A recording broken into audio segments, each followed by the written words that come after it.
हाँ जी बच्चों, good morning. सभी को सुप्रभात बच्चों। आज हम एक नई क्लास में नया वीडियो लेकर आए हैं बच्चों, नए चैप्टर के लिए।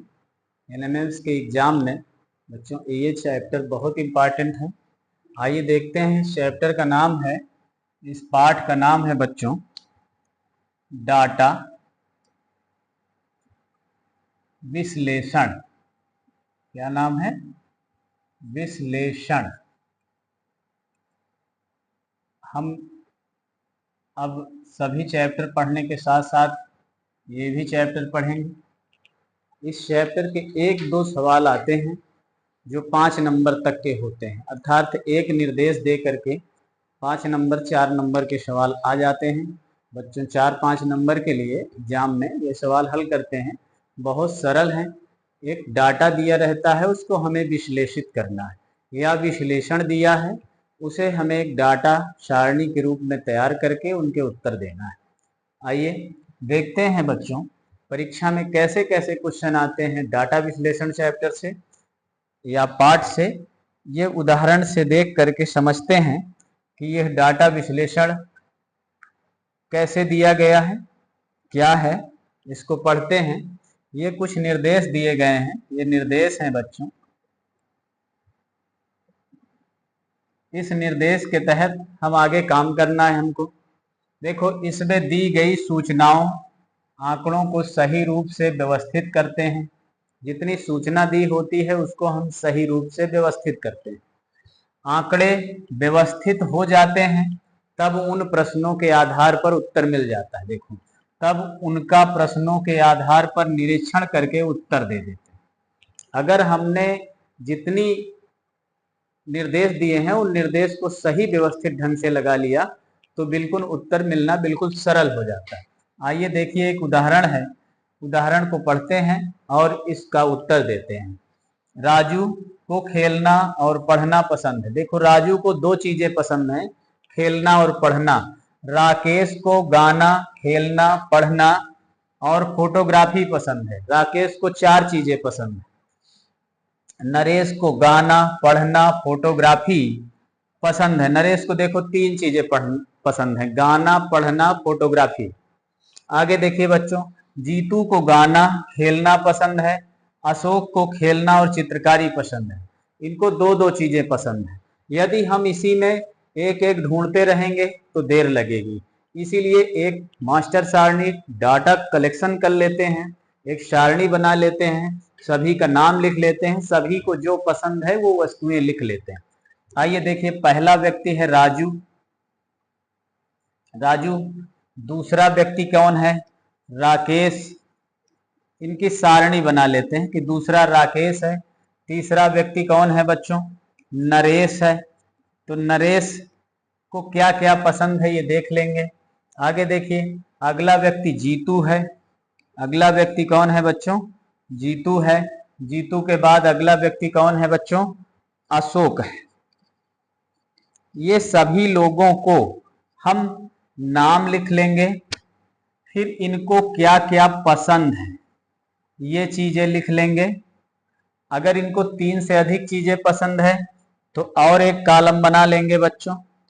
3 से अधिक चीजें पसंद हैं तो एक कॉलम और बना लेंगे, है ना। तो इसको इधर खिसका देते हैं हम, एक कॉलम और बन जाएगा हमारे पास। ये देखिए, अब राजू को क्या पसंद है इसमें लिख लेते हैं, राकेश को क्या पसंद है, नरेश को क्या पसंद है, जीतू को क्या पसंद है, सब में लिख देते हैं।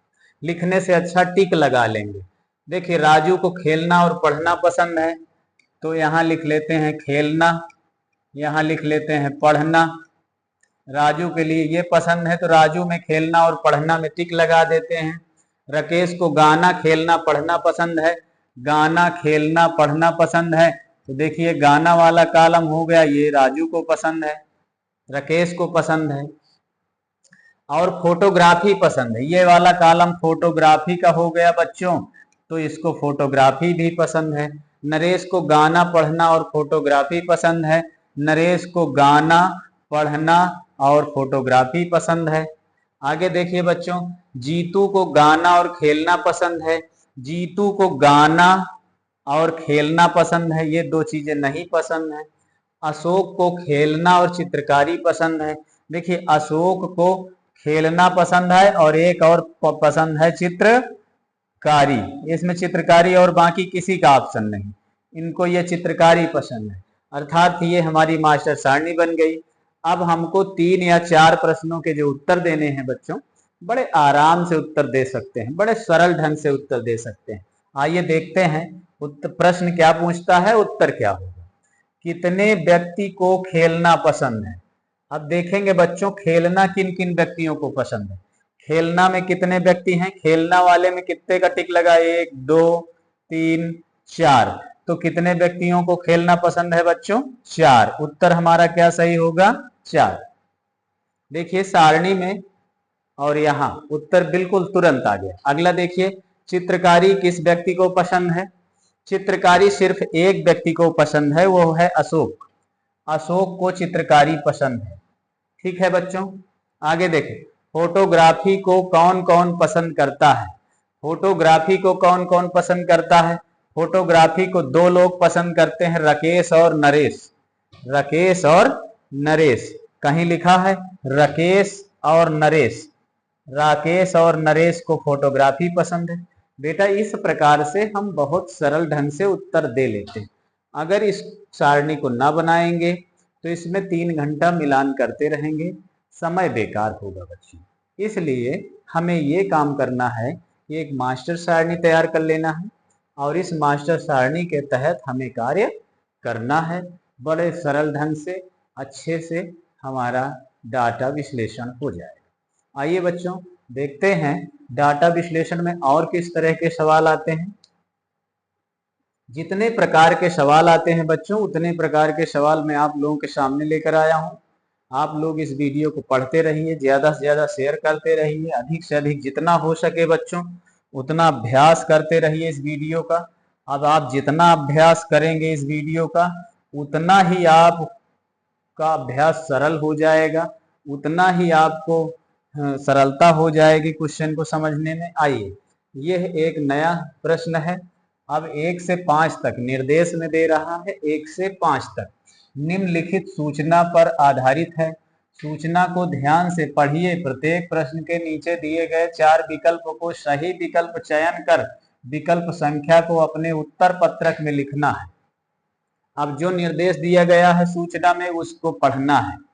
सूचना में 6 लड़के हैं, तो इन 6 लड़कों को देख लीजिए कौन कौन है। एन, टी, वी, पी, के और वी, ये 6 लड़के हैं, एक पंक्ति में खड़े हैं। तो आप भी एक पंक्ति बनाइए और इन 6 लड़कों को खड़ा कर दीजिए। 1 2 3 4 5 6, 6 लड़कों को खड़ा कर दीजिए एक पंक्ति में। टी लड़का पी और बी के बीच खड़ा है, सही निर्देश पढ़िए। टी लड़का पी और बी के बीच खड़ा है। पी और बी के बीच कहीं से भी पी को बैठाइए, इन 6 जगह में कहीं बी को खड़ा करिए। अब पी को यहां मान लीजिए हमने यहां पी को खड़ा कर दिया, तो कह रहा है पी और बी के बीच कौन सा लड़का है, टी। तो इसका मतलब पी और बी के बीच एक जगह है, तो इसके मतलब में पी और बी के बीच एक लड़का है टी। देखिए यहां भी नियम सही हो रहा है। यन लड़का ना तो बी के बगल में है, देखिए ना तो बी के बगल में है और ना पी के बगल में है। यन लड़के को बैठाना है तो ना बी के बगल में होगा या खड़ा करना है, ना पी के बगल में। तो देखिए यहां पर हो गया। तो आगे देखिए हमने माने बी के बगल में नहीं रखना है, बस बी के बगल में नहीं है तो बी के बगल में नहीं रखना है, ना पी के बगल में रखना है। देखिए पी के बगल में है वी लड़का, वी लड़का पी के बगल में नहीं है। अब वी जो है लड़का वो पी के बगल में नहीं है। के लड़का यन और वी के बीच है। के लड़का किसके बीच है, यन और वी के बीच है। के लड़का किसके बीच है, यन और वी के बीच है। तो बच्चों यन और वी के बीच में एक लड़का लाना है, जो हो जाएगा यन और वी के बीच में एक लड़का लाना है। अलग अलग हो गया है तो यन को कहीं किनारे कर देते हैं, समझ रहे हैं। किनारे इसलिए कर देते हैं कि बी के बगल में नहीं रहेगा, तो बी के बगल में नहीं रहेगा तो यन को यहां कर देते हैं। अब यन और बी के बीच, यन और वी के बीच। देखिए यन और वी के बीच में है कौन लड़का, के लड़का। आ गया, इनका भी ऑप्शन सही हो गया। बिल्कुल उत्तर हमारा अब जितना हम बनाएंगे इस सारणी से उत्तर हमें सही मिलेगा। ये बिल्कुल हमारा मास्टर सारणी बन गई हमारी। अब इसमें से सभी उत्तर पाएंगे हम। देखिए क्या कह रहा है। अब प्रश्न, पहला प्रश्न पढ़िए। बी लड़का किसके बीच खड़ा है। देखिए बी लड़का किसके बीच खड़ा है, टी और बी के। तो इसमें कहीं टी और बी दिए है, तो टी और बी के बीच खड़ा है। यह उत्तर हमारा सही है। देखिए 1 सेकंड लगा उत्तर निकालने। आगे, बी लड़का किसके बीच खड़ा है। अब बी लड़का किसके बीच खड़ा है, ये कहा है ना, बी लड़का किसके बीच खड़ा है। तो यहाँ देखिए बी और के बीच खड़ा है। तो यहाँ कहीं बी और के या के और बी हो तो वह उत्तर सही है, के और बी। बी नंबर हमारा उत्तर सही है। के और बी के बीच कौन है, बी लड़का। अब देखिए दूसरा नंबर भी हमारा सही हो गया। तीसरे नंबर का उत्तर देखना है। दाएं से चौथे क्रम में कौन खड़ा है। दाहिने से, बाएं से नहीं, दाहिने से। दाहिने से चौथे क्रम में 1 2 3 4, चौथे क्रम में बच्चों कौन है, बी। तो क्या आप उत्तर में सही है, बी नंबर। हमारा उत्तर में कौन सा सही है, सी नंबर अर्थात बी। ठीक है। के दाईं ओर कौन खड़ा है, के दाहिने ओर, के दाहिने ओर। तो आइए देखते हैं ऑप्शन में के दाहिने ओर कौन खड़ा है।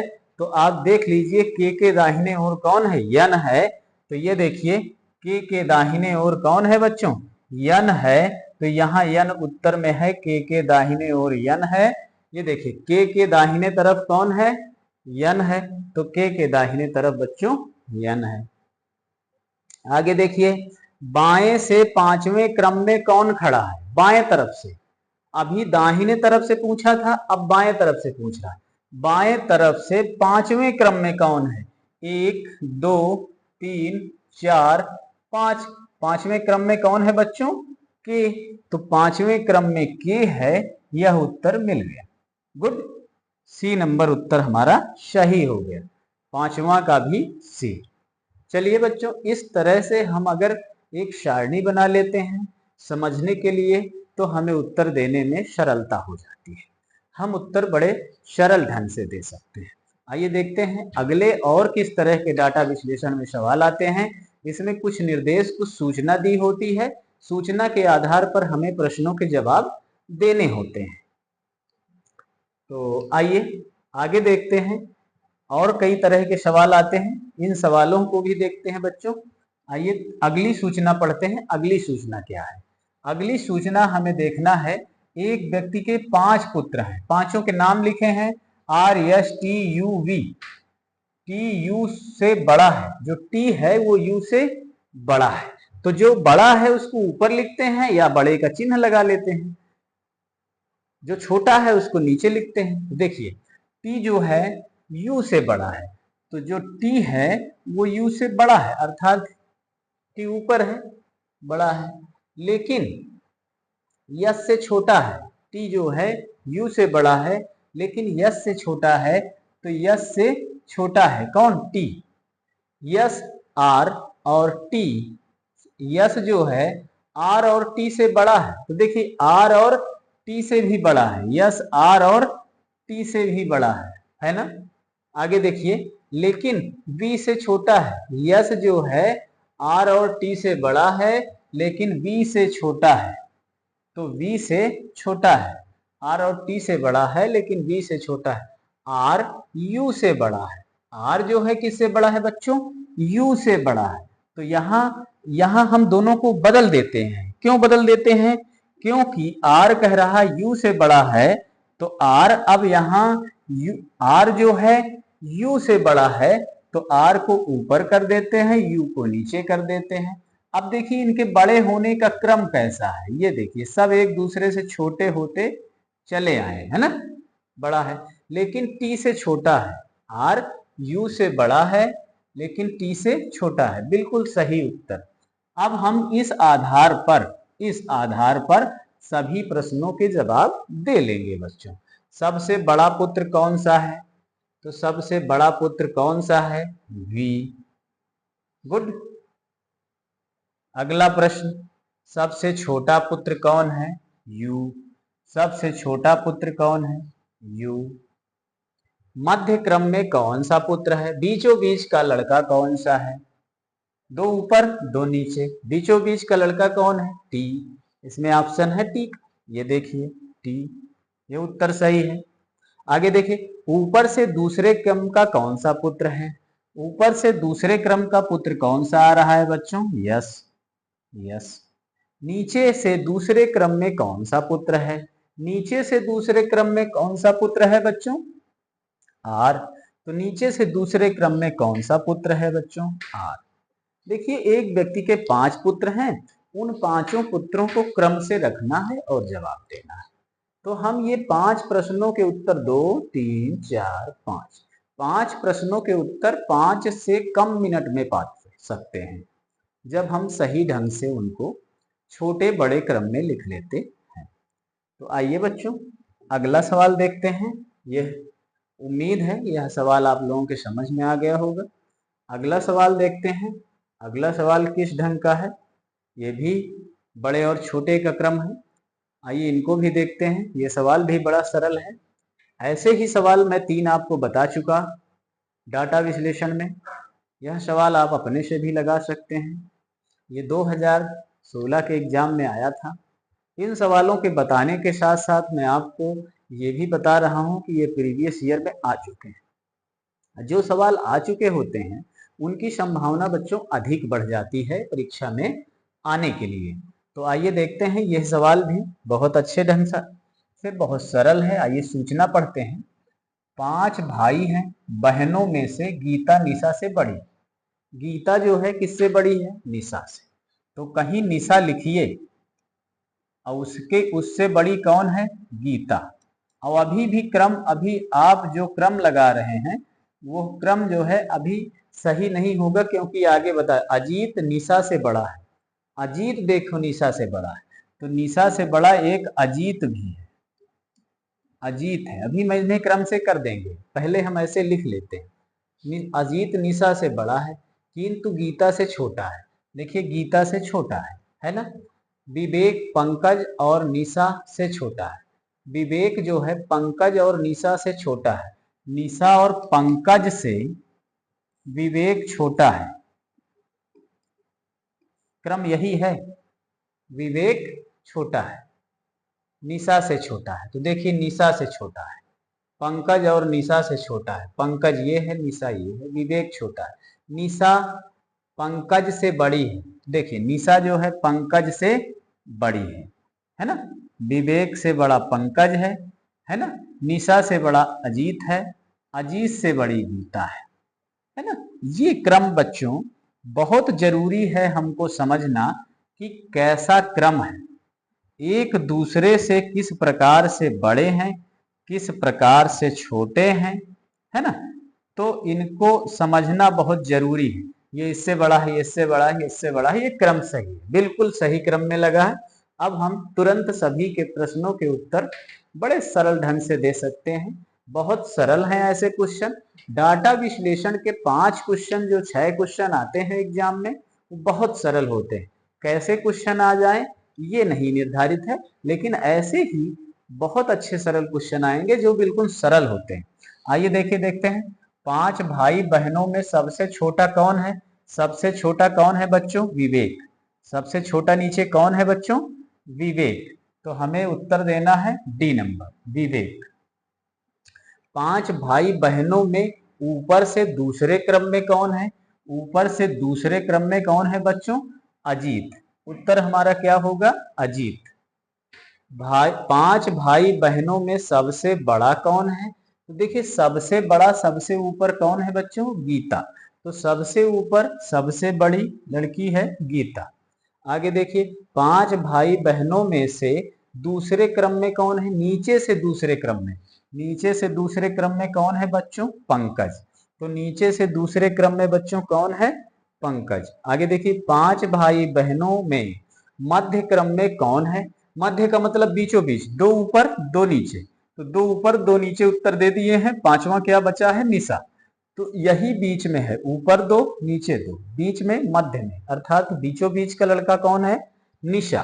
तो बीचों बीच में निशा है, अर्थात मध्य क्रम में, बीचों बीच के क्रम में कौन सा पुत्र है इनका? पुत्र है या पुत्री है? निशा। निशा एक पुत्री है। ये 5 प्रश्न के उत्तर हमने देखिए कितनी जल्दी दे दिए। यदि हम इस सही सिस्टम का प्रयोग कर लिए तो बहुत सरल ढंग से बहुत कम समय में उत्तर दे देते हैं। तब तक डाटा विश्लेषण की अगली वीडियो मैं जरूर लेकर आऊंगा। अगला टॉपिक नए ढंग के क्वेश्चन होंगे। तब तक यह वीडियो देखते रहिए, अपने छोटे भाइयों को सभी को शेयर करते रहिए ताकि उनका भी लाभ हो, है ना। सभी लोग परीक्षा में पास हों, मेरी यही शुभकामना है आप लोगों से। ठीक है, धन्यवाद बच्चों।